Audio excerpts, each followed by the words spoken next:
sa Marso dihang gibida nato ang istorya sa usa ka fire volunteer sa Mandaue City nga may responde sa alarma apan lakip di ay siya sa nasunugan. Pipila ka buwan human sa insidente, gipangumusta namo siya pagbalik ilabi na ning kasaulugan sa Pasko. Ani ang special report ni Nico Sereno. Kapin sa 500 ka mga pamilya o mil-size ka mga individual ang nawad-an og panimay sa dakong sunog nga miigo sa may sitio under the bridge, Barangay Look, Mandaue City ni atong Marso. Giisa ang sunog sa third alarm, kundi inlakip sa miresponde ang volunteer firefighter nga si Ryan Conson. Wala nagpanagana nga muhimo sa iyang tahas, bisan pa man nga ni adtong higayuna, walay kasiguruan sab sa mahitabo sa ilang balay. Nagkapaso-paso pa si Ryan sa pagresponde.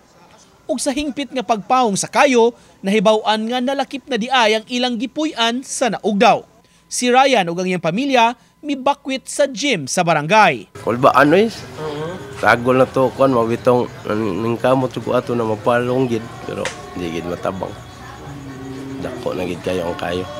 Nawad-an man og balay, mapasalamaton si Ryan nga luwas ang iyang tibuok pamilya ug ning panahona dungan sila nga magsaulog sa Pasko. Human sa pipila ka buwan, kini na karon ang panimay sa pamilyang Conson.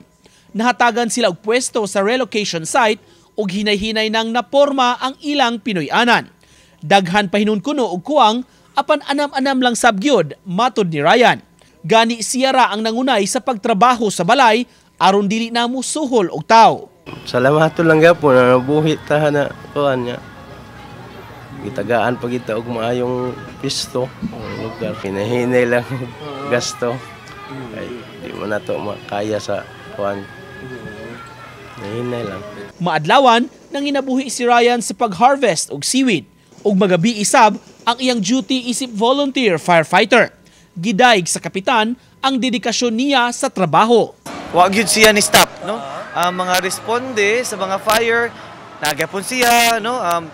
Aside from fire, mga emergency response, apil man sad na sila, nagyapon sila. So I'm very much thankful kay despite of sa nahitabo, a surprise supposedly, but still this is just an interview. I just want to let you know that he is part of the Employee of the Year, most outstanding Employee of the Year of 2024 here in Barangay Look.